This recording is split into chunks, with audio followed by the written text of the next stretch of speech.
হরে কৃষ্ণ।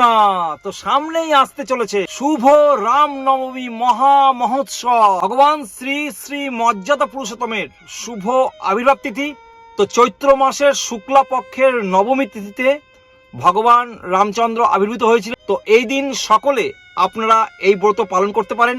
আপনারা পূর্ণ দিবস উপবাস থেকে এই ব্রত পালন করতে পারেন, কেউ অর্ধ দিবস উপবাস থেকে ব্রত পালন করেন, আবার অনেকে একাদশীর অনুকল্প প্রসাদ পেয়ে পুরো দিনটাই এই ব্রত পালন করেন। তো সাধারণত ইসকনের ভক্তরা মধ্যাহ্ন পর্যন্ত অর্থাৎ 12টা পর্যন্ত উপবাস থেকে তারপরে অন্ন, রুটি, ডাল, তরি তরকারি, মহাপ্রসাদ তারা গ্রহণ করেন।